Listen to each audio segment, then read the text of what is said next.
Mis on Lollapalooza tendentsi?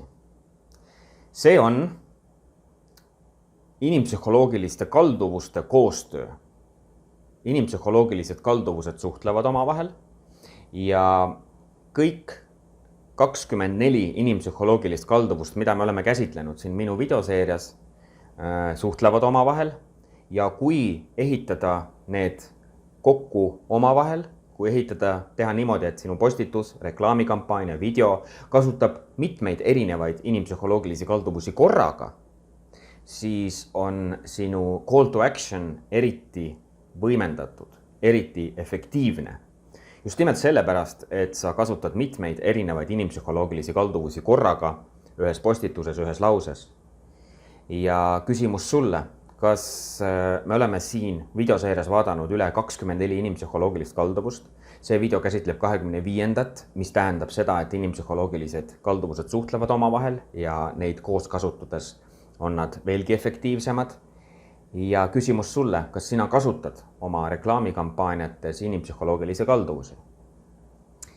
Toome näite selle kohta, kuidas töötab Lollapalooza tendentsi, kuidas erinevad inimpsühholoogilised kalduvused töötavad korraga ja seetõttu on eriti efektiivsed. Avalikud oksjonid. Saal on inimesi täis, pakutakse toode, järsku hakkab pihta pakkumine. Seal töötavad mitmed erinevad inimpsühholoogilised kalduvused ja seetõttu ongi see nii võimas tööriist. Sellepärast paljud inimesed ostavadki seal asju, mis ei ole tegelikult finantsiliselt neile võimalikud, ei vasta nende võimalustele. Social proof tendency on üks inimpsühholoogiline kalduvus, mis oksjonite puhul rolli mängib. Mäletate, social proof tendency oli see, et inimesed hakkavad kopeerima teineteise käitumist, tahavad teha nii nagu teised ja kui keegi oponent pakub, kõik pakuvad, siis sina pakud ka hinna sellele tootele või teenusele, mis siis parasjagu oksjonil pakutakse. Nii et Lollapalooza tendentsi on 25. ehk siis viimane inimpsühholoogiline kalduvus ja vastavalt sellele siis toimub erinevate inimpsühholoogiliste kalduvuste koostöö.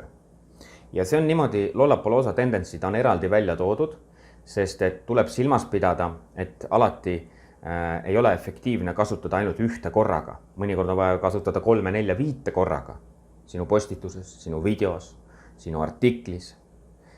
Selleks, et siis inimesed tõepoolest hakkaksid tegema seda, mida sa siis selles postituses või videos soovid edasi anda, mis call to action'id sa seal presenteerid.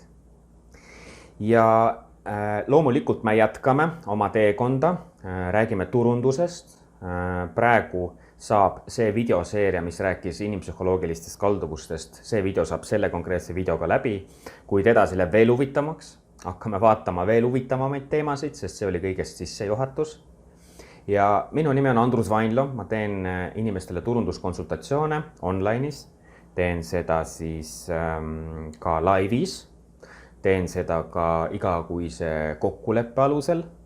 Nii et kui sind huvitab see, kuidas kasutada inimpsühholoogilisi kalduvusi oma reklaamikampaaniates, kui sind huvitab see, kuidas teha efektiivset digiturundust, kuidas ehitada müügitunneleid, kuidas teha täisringi turundust, siis kirjuta mulle personaalne sõnum, teeme online konsultatsiooni, vaatame kõik asjad üle, vaatame seda, kuidas kasutada inimpsühholoogilisi kalduvusi, vaatame seda, kuidas üles seada sinu ettevõttele efektiivne täisringi turundus niimoodi, et mitte ükski ressurss ei jääks kasutamata selleks, et uusi kliente saada.